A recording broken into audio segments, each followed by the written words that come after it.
चलिए, अपन 10वीं क्लास के मॉडल पेपर का सॉल्यूशन कर रहे थे और उसके अंदर अपन ने लगभग तीसरे क्वेश्चन के अंदर 6 क्वेश्चन देख लिए, 6 पार्ट देख लिए। उसके बाद अपन 7वीं पार्ट पे आते हैं और 7वां जो क्वेश्चन है आपका, उसके लेकर अपन चर्चा करते हैं। तो देखिए, 7वां जो क्वेश्चन है, तीसरे नंबर के क्वेश्चन का 7वां पार्ट, और उसके अंदर आपको दिया हुआ है 8 cot थीटा बराबर 7, तो 1 plus sine theta 1 minus sine theta, sorry यहाँ पे कॉस है,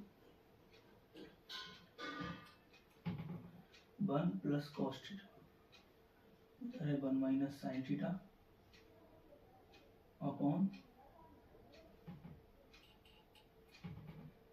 1 माइनस कॉस, और इसकी वैल्यू आपको फाइंड करनी है। अब देखिए करना कैसे है। तो देखिए, यहाँ से आप लोग क्या करेंगे, कॉट थीटा की वैल्यू निकाल लेंगे, और कॉट थीटा की वैल्यू आपकी आ रही है 7 बटा। तो सबसे पहले एक ट्रिग्नोमेट्रिक एक ट्राइंगल बना लेते हैं, और इस ट्राइंगल में आपको थीटा लेना है। क्या लेना है? तो मान लीजिए 1 मिनट के लिए थीटा मैंने यहाँ ले लिया है, और चूंकि कॉट थीटा की डेफिनेशन क्या होती है, आधार बटा लंब, आधार बटा, और मैंने आपको बताया हुआ है कि 90 डिग्री के सामने हमेशा कौन होता है, हाइपोटेनस। क्या होता है? कर्व। क्या होता है? कर्व। अच्छा, इंग्लिश मीडियम कर्व क्या होता है? कर्व। इसके अलावा थीटा के सामने होता है लंब। क्या होता है? और नीचे होता है आपका आधार। तो इसके अकॉर्डिंग आपको पता चलेगा कि आधार 7 है और लंब आपका 8। पाइथागोरस प्रमेय लगानी है। पाइथागोरस प्रमेय कहती है कि के स्क्वायर बराबर एल स्क्वायर प्लस, तो के स्क्वायर बराबर एल कितना है आपका 8 का स्क्वायर 64, ए स्क्वायर 49, के स्क्वायर बराबर 113, और के बराबर हो गया आपका √100। तो के की वैल्यू आप लिख लें 1 मिनट के लिए √100, ठीक है, √113। अब देखिए, अब यहाँ से आपको निकालना है साइन थीटा की वैल्यू। किसकी वैल्यू? क्योंकि हमको साइन यूज करना है और कॉस यूज। साइन थीटा की वैल्यू क्या हो जाएगी, लंब बटा, और लंब है आपका 8 और कर्ण है आपका √100। इसके अलावा कॉस थीटा की वैल्यू जो हो जाएगी आधार बटा कर्ण, और आधार कितना है 7 बटा √113। इसके बाद आपको इस वैल्यू के अंदर, इसके अंदर पुट कर देना है। तो देखिए किस तरह से क्वेश्चन करना है।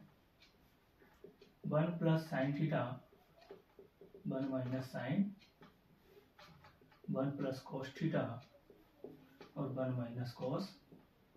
अब करने के लिए तो आप ऐसे भी कर सकते हो कि आप साइन की वैल्यू यहाँ भी रखें, यहाँ भी रखें, यहाँ भी रखें, और कॉस भी।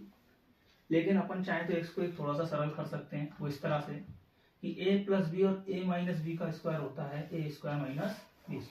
ये प्रमेय आपने पढ़ी होगी, a plus B into A minus equal to होता है ए स्क्वायर माइनस बी। कैसे याद रखेंगे? दो संख्याओं का जोड़ और दो संख्याओं के गुणा का जो गुणनफल होता है वो पहली का स्क्वायर माइनस दूसरी का स्क्वायर। तो अगर आप इसको चाहें तो ऐसे लिख सकते हैं 1 का स्क्वायर माइनस साइन स्क्वायर, और नीचे भी आप ऐसे लिख सकते हैं 1 square minus cos square, 1 minus sine square हो जाएगा ये, 1 माइनस कॉस स्क्वायर। अब लिख दीजिए वैल्यू 1 की जगह 1। साइन स्क्वायर, साइन का क्या करना है आपको, तो आप चाहो तो एक लाइन के लिए ऐसे दिखा दो 8 बटा √100, और इसका क्या कर दिया 1 माइनस कॉस कितना है 7 बटा √100, इसका भी क्या कर दिया। अगली लाइन के अंदर आप देखेंगे कि 1 माइनस 8 का स्क्वायर 64 अपॉन 113, नीचे हो जाएगा 1 माइनस 49 अपॉन 113, ठीक है। इसके बाद आप लोग क्या ले लेंगे, एलसीएम ले लेंगे। तो ऊपर का एलसीएम 113, एक का भाग दोगे 113 में तो 113 माइनस 60, और नीचे भी एलसीएम 100, एक का दोगे 113 माइनस 40। अगली लाइन के अंदर 113 में से ये गए तो 49 बटा 100, और ये है आपका 64 बटा 100। अब याद रखना है इस तरह की सिचुएशन में देखिए असली बटा कौन सा है, असली बटा ये था, ये बटा ये रहा, यही बटा और यही बटा और यही बटा और ये बटा आपका। तो बटे के कोई संख्या बटे के भी बटे में है तो वो खा जाती है, सबसे ऊपर जाती है, खा जाती है। तो इसको बोला जाता है बटे के बटे ऊपर जाकर डटे। तो ये जो आपको दिख रहा है वो इस तरह से बनेगा 49/113 इंटू ये 113 आपका सबसे ऊपर जाएगा और नीचे हो जाएगा 60, ये आपका कैंसिल आउट हो जाएगा और आपका हो जाएगा 49/64। ये क्वेश्चन आपको आंसर करना है, ठीक है। तो दोबारा से समझे, कॉट की वैल्यू निकाली, कॉट से हमने ट्रिग्नोमेट्री की सहायता साइन और कॉस निकाल ली। उसके बाद हमने एक चीज की कि हमको क्या आप चाहते हो तो बार बार लगाना पड़ता, साइन यहाँ भी लिखनी पड़ती साइन की वैल्यू, लेकिन हमने क्या किया साइन को एक ही जगह लिखा, कॉस को भी एक ही जगह लिखा और इस तरह से सॉल्व आउट कर लिया। बढ़ते हैं अगले प्रश्न की ओर।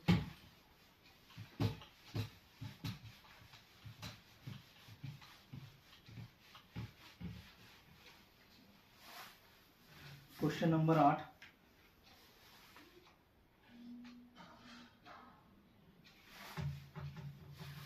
देखिए यदि एक बिंदु P से, मैं लिख देता हूं क्वेश्चन, यदि एक बिंदु P से O केंद्र वाले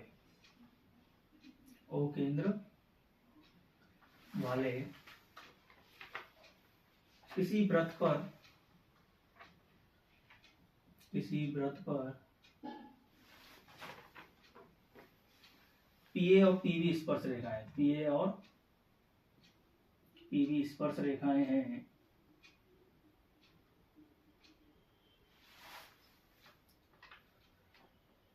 PB और PA स्पर्श रेखाएं 80 डिग्री के कोण पर झुकी हुई है, 80 डिग्री के कोण पर झुकी हुई है।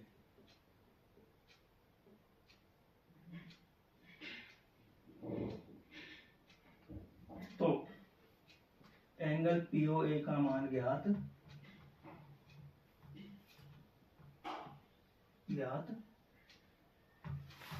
ये आपका प्रश्न, अच्छे से समझे। अब देखिए इस प्रश्न को कैसे बनाना है। यदि एक बिंदु P से O केंद्र वाले किसी वृत्त पर PA और PB क्या है स्पर्श, तो सबसे पहले मैंने बना दिया एक सर्किल O वाला जिसका केंद्र क्या है, और P से क्या खींचनी है, इसके ऊपर दो स्पर्श रेखाएं, क्या खींचनी है, दो स्पर्श। तो P से आपकी दो स्पर्श रेखाएं हो गई PA और क्या होगी, PA और फिर आपसे क्या पूछा गया है कि ये दोनों जो स्पर्श रेखा है वो 80 डिग्री के कोण पर झुकी हुई, यानी ये स्पर्श रेखा और ये स्पर्श रेखा कितने डिग्री के कोण पर झुकी हुई है, 80। तो आपको एंगल POA का मान ज्ञात कीजिए। तो POA कौन सा हो जाएगा, POA कौन सा एंगल की बात हो रही है,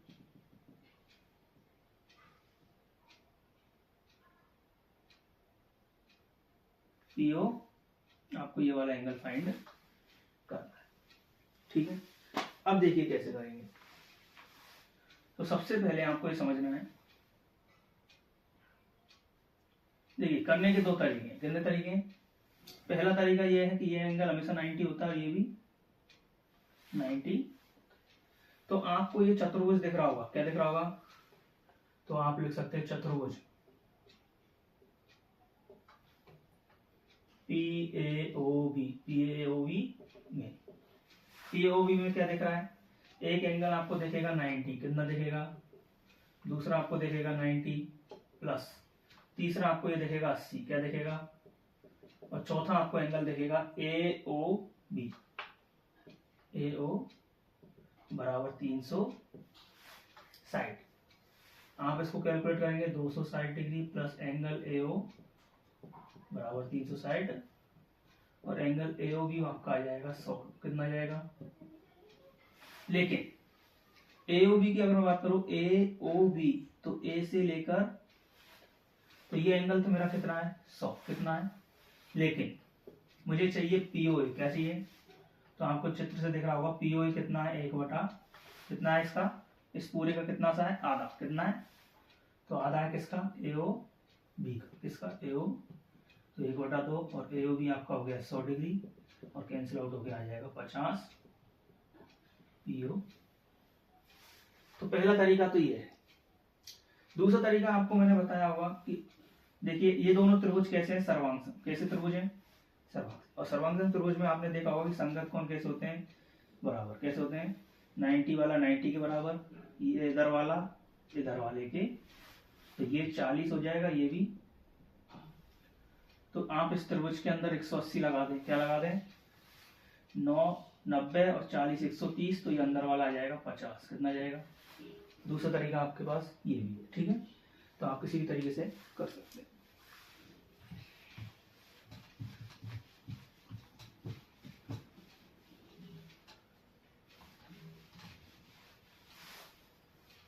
चलिए 9वां क्वेश्चन,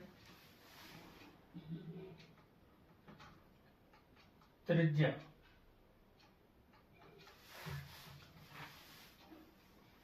त्रिज्या 21 सेंटीमीटर वाले वृत्त के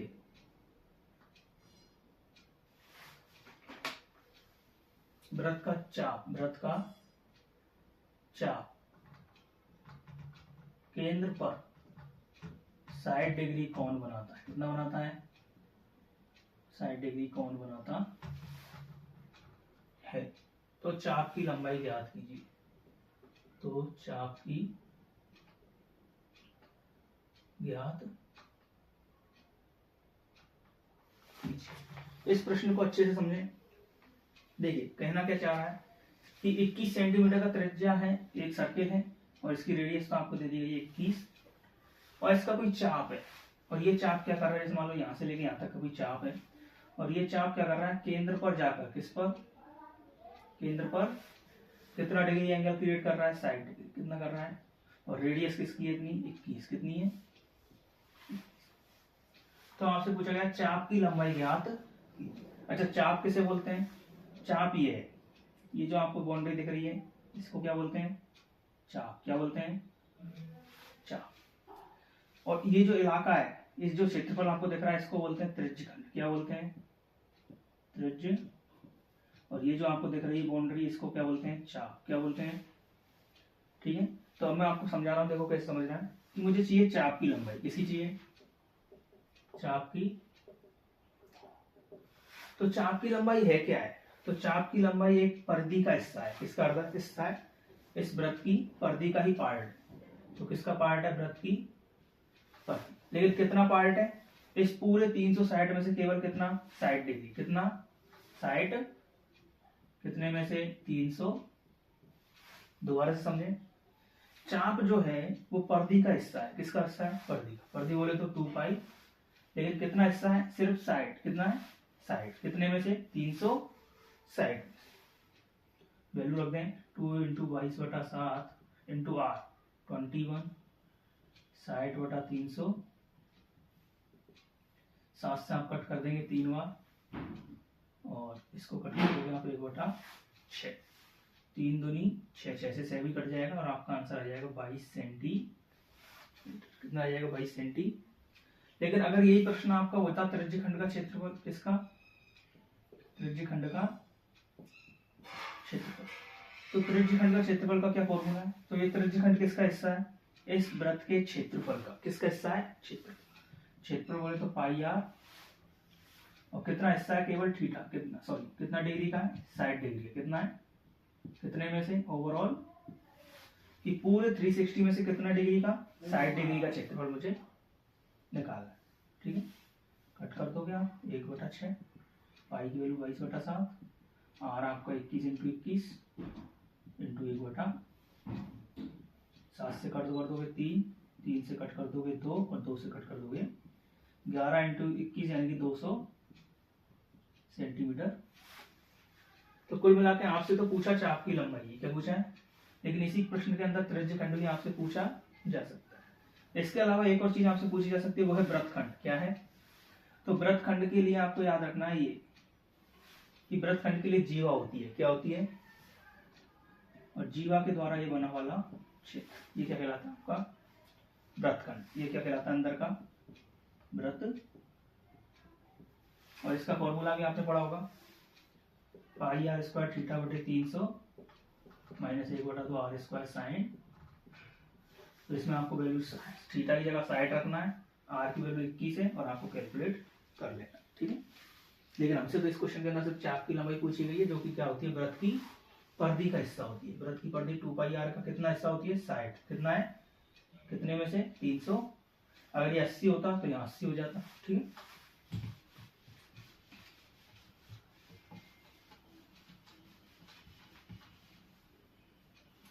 चलिए 10वां क्वेश्चन देखिए।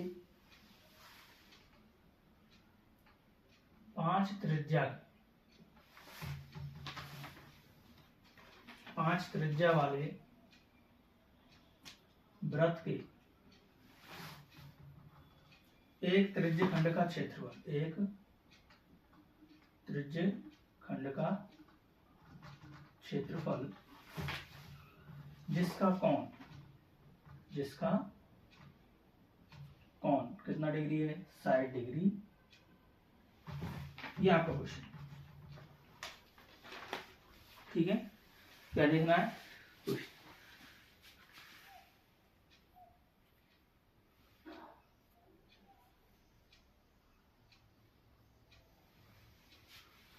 देखिए। तो दोबारा से प्रश्न हुई है कि एक सर्किल है, इसकी एक रेडियस है 5 सेंटीमीटर और ये त्रिज्य खंड बन गया आपका कितने डिग्री कोण वाला, 60। तो मैंने आपसे पूछा कि इस बार क्वेश्चन में पूछा है त्रिज्य खंड, क्या पूछा है, और त्रिज्य खंड किसका हिस्सा होता है, वृत्त के क्षेत्रफल का। किसका, तो मैं लिखूंगा वृत्त के क्षेत्रफल पाई आर, और इसका कितना क्षेत्रफल लेना है मुझे, थीटा। कितने में से 3, तो 22/7। आर आपका 5 है, क्वेश्चन के समय पाई का मान 3.14 तो नहीं, ठीक है। देखिए 5 × 5, थीटा आपका 60, ओवरऑल 360, 22/5 1/6। कैलकुलेट कर दें, 25 × ये कर दें 50, 550, नीचे 40 और कट कर दें आप 2 से, 225/20 और भाग दे दें, ठीक है। तो ये 10.7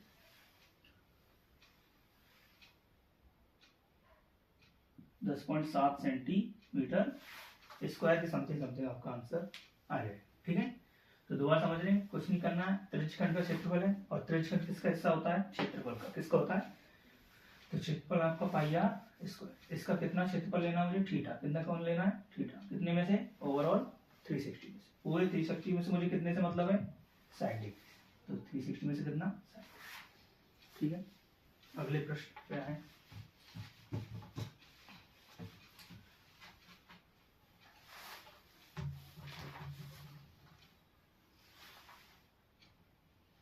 इलेवन 11वां क्वेश्चन आपका क्या है, 2 4 6 7 5 2 4 6 7 5 6 10 6 7 2k + 1 9, इन सब का बहुलक आपको दिया हुआ है, का बहुलक है 7। कितना है, तो k का मान ज्ञात कीजिए। क्या कीजिए, अब समझिए। बहुलक क्या है आपका, 7। और बहुलक की मैंने आपको बताया होगा कि बहुलक होता है जो बहुत बार आता है। तो सबसे ज्यादा बार कौन आया है, 7। कौन आया है, तो देखते हैं कितनी बार आया 7, 1 2 और 3। कितनी बार आया है यहाँ पर, 3 बार।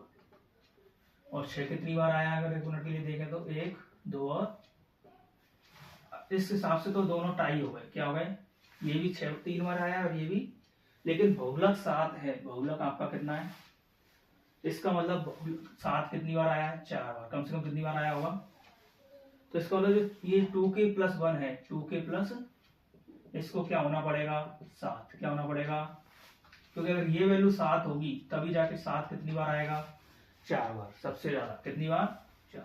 तब जाके इसको क्या नाम बोला जाएगा, बहुलक। क्या बोला जाएगा।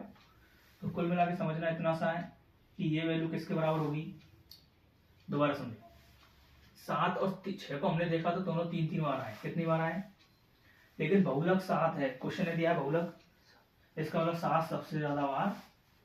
अब सबसे ज्यादा बार आने के लिए उसको 2 के प्लस 1 की जगह भी क्या होना पड़ेगा, 7, कितना होना पड़ेगा, तो 2 के बराबर हो गया आपका 6, के बराबर हो गया आपका, तो आपसे ये पूछा के की वैल्यू कितनी, तो के की वैल्यू अगर 3 होगी तो 3 दूनी 6 और 1 7, तो 7 कितनी बार हो जाएगा, फिर 4 बार, कितनी बार हो जाएगा, और 7 को क्या बोला जाएगा, फिर बहुलक बोला जाएगा। ठीक है, अगला प्रश्न,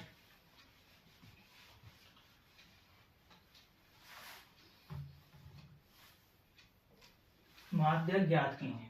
अगले प्रश्न के अंदर आपको क्या करना है, माध्यक ज्ञात, इंग्लिश में बोले तो मीडियन, क्या ज्ञात करना है, मीडियन ज्ञात करना है।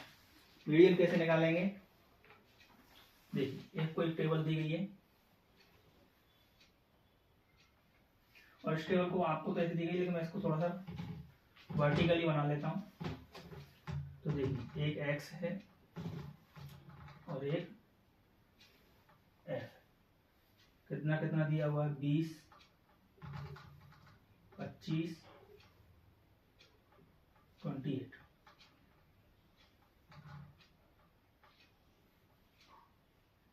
ट्वेंटी 33 38 42 और 40, ये आपकी टेबल। ओके, इसके अंदर कुछ डाटा है, जैसे 6 20 28 24 15 4 2 1, ये आपका क्वेश्चन, और आपसे पूछा गया माध्यक ज्ञात। अब इस प्रश्न को समझने से पहले 1 मिनट के लिए ऐसे समझें कि हमने कभी कभी छोटी संख्याओं का भी माध्यक लिया है, 2 3 2 2 3 2 5, इस तरह की संख्याओं का भी हमने माध्यक निकाला हुआ है। इनके माध्यक के लिए हम क्या करते थे कि हम इनको पहले किसी न किसी आरोही या अवरोही क्रम में अरेंज करते थे। तो आप लोगों ने सबसे पहले ऐसे किया हुआ, और फिर हम इसका बीचों बीच का, कैसा, बीचों बीच का, और बीचों बीच का पद क्या निकालते थे, जो होता था वही हमारा क्या होता था, माध्यक क्या होता था। तो इस बार क्या किया गया, ये क्वेश्चन कैसे बना उसको समझे। तो इस बार क्वेश्चन ऐसा किया कि 2 कितनी बार है, 4 बार, कितनी बार है, तो मैंने 2 को कितनी बार लिख दिया, फिर 3 कितनी बार है, 5 कितनी बार है, और इस तरह से मैंने इस बार टेबल के रूप में अरेंज।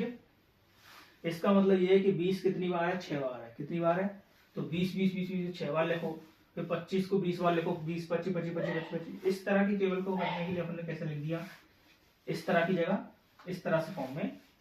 लेकिन कंसेप्ट आपका दोबारा से वही रहेगा कि माध्यक क्या होता है, माध्यक होता है बीचों बीच। तो बीचों बीच की संख्या का पता करने के लिए सीधा सा तरीका है कि टोटल जितनी संख्या है, टोटल जितनी, उसका क्या कर दो, आधा, क्या कर दो, आधा। तो टोटल जैसे यहाँ पे 7 है, ये कितनी है, तो 7 का मैंने आधा किया, यानी कि 3.5, और 3.5 से बड़ा, 3.5 से बड़ा जो भी टर्म होगा वो क्या होगा, मेरा माध्यक क्या होगा। तो 3.5 से बड़ा यानी चौथा पद, और चौथा पद कौन सा है, 1 2 3 4, कौन सा है, तो ये मेरा क्या हो गया, माध्यक क्या हो गया।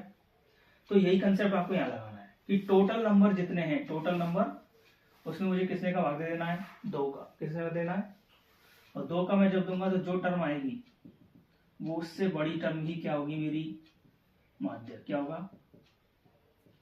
अब इस क्वेश्चन पे तो देखिए हम इसमें निकालेंगे CF, क्या निकालेंगे, CF निकालिए, तो 6, CF का मतलब जोड़ना है, क्या करना है, जैसे इस क्वेश्चन को समझे, 2 कितनी बार था, 4 बार, कितनी बार था, और 3 कितनी बार था, 2 बार, कितनी बार था। तो मैं ये पूछूं, और 5 कितनी बार है, 1। तो अब आपसे पूछा जाए कि छठवां पद निकालिए, कौन सा पद बताइए मेरे को, छठवां। तो आप लोग क्या करोगे कि 4 तक तो कौन हो गया, 2, और 2 और जोड़ेंगे तो 6, छठवें पद तक तो कौन है, 3 है, कौन है, चौथे पद तक कौन है, 2, और 7वें पद पे कौन है, 5। तो यही काम आपको यहाँ करना है कि 6 ये हो गया, 20 और 6 26 तक कौन आएगा, 25 ही आएगा, कौन आएगा। फिर 27वें पद से कौन स्टार्ट होगा, 28 आना, कौन स्टार्ट होगा, और ये चलेगा आपका कितने तक, 54 तक जाएगा, कितने तक जाएगा, यानी कि 27वें पद से लेके 54वें पद तक मुझे क्या क्या लिखना, 28 28 28 28 ही लिखना है। इसके बाद 78 तक कौन चलेगा, 29, फिर आपका हो गया कितना, 93, 4 97, 99 और यानी टोटल मेरे पास कितनी संख्या है, 100, जिनके अंदर मैं देख रहा हूँ कि 1 से 6 तक तो मुझे क्या लिखना है, 20 20 20 20 20 20 ही लिखना, फिर 7 से लेके 26 तक मुझे क्या लिखना है, 25 25 25 25 ही लिखना है। तो अब मेरे पास टोटल संख्या हो गई 100, कितनी हो गई, और मुझे सीधा सा तरीका माध्यक निकालने का कि मैं 100 में क्या दे दूं, 2 का भाग, तो मैं दे देता हूँ ny, 100 में वैसे ही मैंने 2 का भाग दिया तो आपका आंसर आ गया 50, कितना आ गया, लेकिन मुझे 50 से बड़ा पद चाहिए, 50 से बड़ी, 50 से बड़ी या बराबर, बड़ी या बराबर की क्या देखनी है मुझे, CF, क्या देखनी है, CF। तो देखिए 50 से बड़ी या बराबर CF आपको ये मिलेगी 54, क्या मिलेगी, 54। इसका मतलब क्या है कि 51वीं टर्म, मैं आपसे पूछना चाहता हूं कि 51वीं जो टर्म होगी और 50वीं जो टर्म होगी उसका माध्यक ही क्या होगा, मेरा माध्यक होगा। तो बोलो, अब मैं आपसे पूछना चाह रहा हूं कि 27 से लेकर 54 तक, 27 से लेकर कौन सी टर्म होगी, तो आप सभी का जवाब है कौन सी टर्म होगी, दोबारा समझे, 1 से लेकर 6 तक तो मुझे क्या लिखना है, 20 20 20, क्या लिखना है, 7 से लेकर 26 तक मैं क्या लिखने वाला हूं, 25 25 25, और फिर मैं 27 से लेकर 54 तक, 27 से लेकर कौन लिखूंगा, 28 28 28, और तो जो मेरी 50वीं टर्म है उसमें भी कौन आएगा, 28 ही लिखा मिलेगा। तो इसलिए मेरा माध्यक कौन हो गया, माध्यक कौन हो गया, 28, क्या हो गया, कैसे आया, दोबारा समझे, ny2 यानी 50, 50 से बड़ी या बराबर, 50 से बड़ी या, तो बड़ी या बराबर CF कौन सी है, तो आपका आंसर होगा 54 है, कौन सी है, 50, और जिसके संगत, जिसके संगत x का मान, x का, तो जिसके संगत x का मान कितना है, 20, इसलिए माध्यक कितना हो गया, 28। एक ऐसे एग्जांपल से और समझ लें, देखिए 54 तो ये है पद संख्या, 54 तो क्या है आपका, जैसे पद, जैसे यहाँ 3.5 आया था, या चौथा, तो चौथा पद, चौथा पद वो तो है ये, तो मुझे कौन सा पद चाहिए, 54, लेकिन ये 54वें पे आएगा कौन, 54वें वैल्यू पे होगी किसकी वैल्यू, जैसे यहाँ चौथे पद पे किसकी वैल्यू है, 2 की, तो ऐसे ही 54वें पद पे कौन होगा, 28, कौन होगा, तो ये 28 मेरा क्या होगा, माध्य, ठीक है। इस तरह से आपको ये समझना, और इसी के साथ अपन के तीसरा क्वेश्चन जो पूरे थे, इसके 12 खंड थे, उन सब के ऊपर अपन ने विस्तृत चर्चा कर, और अपन ने एक अच्छी समझ बनाने का भी क्वेश्चन प्रयास किया है कि आप इसके सारे प्रश्नों को हल कर सकें। इसके बाद अब क्वेश्चन नंबर 4 से स्टार्ट करते हैं।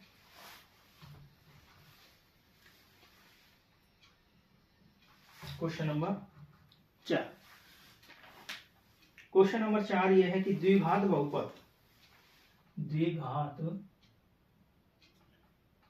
बहुपद, और उसका आपका फॉर्मूला है x² + 7x + 10 के शून्य ज्ञात कीजिए, के शून्य ज्ञात कीजिए तथा शून्यकों और शून्यकों तथा गुणांकों की सत्यता की जांच कीजिए। ये आपका प्रश्न काफी अच्छा प्रश्न है, ठीक है। सब कुछ इसने, जो भी दूसरा चैप्टर था बहुपद, उसके जितने भी सवाल तरीके के बनते हैं वो सारे प्रश्न इसी के सवाल के अंदर आ गए, ठीक है। तो देखिए किस तरह से पढ़ना है। सबसे पहला काम है इसके शून्य ज्ञात करने, क्या करने हैं, शून्य ज्ञात करने के लिए मैंने आपको 3 तरीके बताए थे कि पूर्ण वर्ग विधि भी है, सिद्धाचार सूत्र भी है, और आप चाहो तो गुणनखंड विधि भी। तो अगर सबसे सरल पड़ता है गुणनखंड, अगर आपसे गुणनखंड हो रहा है तो आप गुणनखंड विधि लगाएं, नहीं तो श्रीधराचार्य फॉर्मूला लगाए। ठीक है, तो इससे तो आपके आ जाएंगे शून्य, क्या जाएंगे। फिर आपसे पूछा गया कि शून्य और गुणांकों के बीच सत्यता की जांच। तो आप लोगों ने दो फॉर्मूले पढ़े होंगे कि शून्यकों का योग और शून्यकों का गुणनफल। तो शून्यकों का गुणनफल और योग एक तो यहाँ से निकालें और एक और गुणांकों की सहायता से निकालें, -b/a और c/, दोनों से चेक करें कि बराबर आते हैं या। ये काम आपको, तो सबसे पहले मेरा काम कर लेता हूँ मैं शून्य ज्ञात करने का। किसका, तो मैं आपको निकाल के दिखा रहा हूँ x² + 7x + 10 के शून्य। कैसे करेंगे, x² + 7x + 10, इसके मुझे क्या करना है। तो मैं यहाँ ले रहा हूँ गुणनखंड विधि। कौन सी विधि, तो गुणनखंड विधि ये कहती है कि दो संख्याओं जिनको गुणा करने पे तो आना चाहिए 10, क्या आना चाहिए, और जोड़ने पे आना चाहिए 7। कितना आना चाहिए, तो दो संख्याओं को गुणा करने पे 10 आना चाहिए। इसका मतलब या तो 1 × 10 होगा या 2 × इनके अलावा कोई भी गुना 10 नहीं है। फिर आपको दिख रहा है कि 10 का जो चिन्ह है वो प्लस है, क्या है, और गुना करने पे प्लस तभी आता है जब दोनों के चिन्ह सेम हो। क्या हो, तो या तो दोनों ही संख्या प्लस प्लस हो या दोनों ही संख्या माइनस। फिर हमने देखा कि जोड़ने पे भी क्या आना चाहिए, 7। क्या आना चाहिए, तो अगर 10 और 11 को मैं जोड़ू तो 10 और 1 को जोड़ू तो क्या हो जाते हैं 11, जबकि 2 और 5 को जोड़ू तो क्या हो जाते हैं 7। और जोड़ने पे आना कैसा चाहिए, प्लस। कैसा आना चाहिए, तो ये मेरा प्लस का 2 हो जाएगा, ये प्लस का। दोबारा से देखें, चिन्ह लगाना बहुत इंपॉर्टेंट है इसके अंदर। दोबारा +2 और +7, तो देखिए +2 और +7 का आपको हो गया प्लस का 7, गुना करने पे हो गया प्लस का। तो इसके फैक्टर आप लिख देंगे x² + 2x + 5x + 10, दोनों में से x कॉमन तो x + 2, 5 कॉमन तो x प्लस, ब्रैकेट में दोबारा से x + 2 कॉमन, तो इधर से बच गया x और उधर से बच गया आपका। ठीक है, आपको निकालना है शून्य। क्या करना है, तो आपको एक लाइन लिखनी पड़ेगी, बहुपद को शून्य करने, बहुपद को शून्य करने। तो जो आपका बहुपद है x + 2 × x + 5, इसको किसके इक्वल कर दिया, शून्य के। तो अब कोई संख्या, अब देखिए इसको ऐसे समझें कि दो संख्याओं का गुना 0 है, दो संख्याओं का गुना, और अपन सब जानते हैं कि गुना 0 तभी आ सकता है जब या तो ये संख्या 0 हो या फिर, तो 1 मिनट के लिए मान लेता हूँ कि x + 2 0 है, और एक तरफ मान लेता हूँ कि हो सकता है x + 5। अगर x + 2 0 है तो x का मान हो सकता है -2 होगा, क्या होगा, और यहां से होगा x का मान माइनस। तो शून्य क्या है मेरे, शून्य हो गए आपके एक तो -5 और -, ये आपका क्वेश्चन। तो मैंने शून्य कैसे निकाले, फैक्टर विधि से, दोनों टुकड़े किए, टुकड़े करने के बाद शून्य के बराबर किया और 2 में। तो ये तो हो गया शून्य ज्ञात। इसके बाद आपसे पूछा गया शून्य और गुणांकों की सत्यता की जांच। तो देखिए 1 मिनट, मेरे पास दो शून्य का है, मैं इनका योग करता हूँ। क्या करता हूँ, शून्यकों का, और शून्यकों का योग करने में मेरा देखो जोड़ रहा हूँ, -5 में मैंने जोड़ दिया माइनस का, तो -5 प्लस इंटू माइनस -2 यानी कि माइनस का। और एक मैं निकाल लेता हूँ शून्यकों का गुणनफल, शून्यकों का गुणन, और शून्यकों का गुणनफल हो गया मेरा -5 × -2, और ये हो गया माइनस इंटू प्लस, और 5 दूनी 10। ठीक है, तो ये तो हो गया मेरा शून्यकों का गुणन। लेकिन मैं चाहता हूं कि इसकी तुलना मुझे किससे करनी है, गुणांकों की सत्यता से। किससे, तो अब मेरे पास एक फॉर्मूला और था कि शून्यकों का योग, किसका योग, शून्यकों का योग।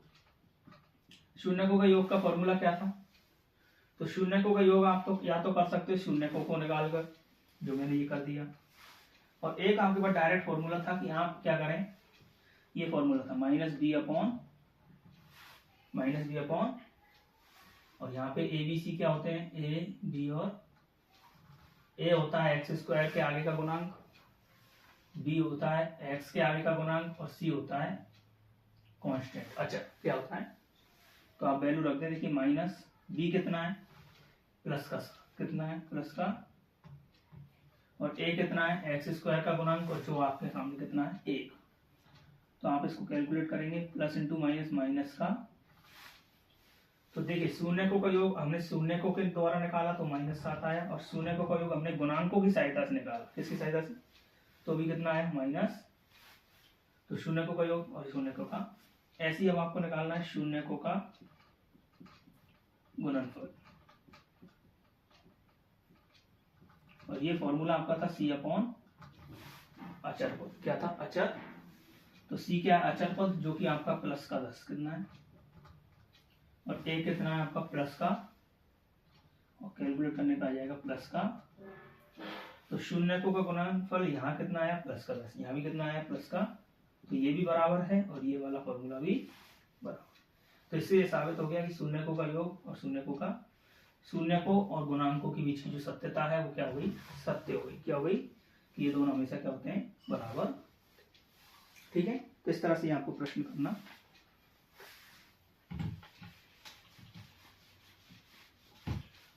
अब बढ़ते हैं अगले प्रश्न की ओर।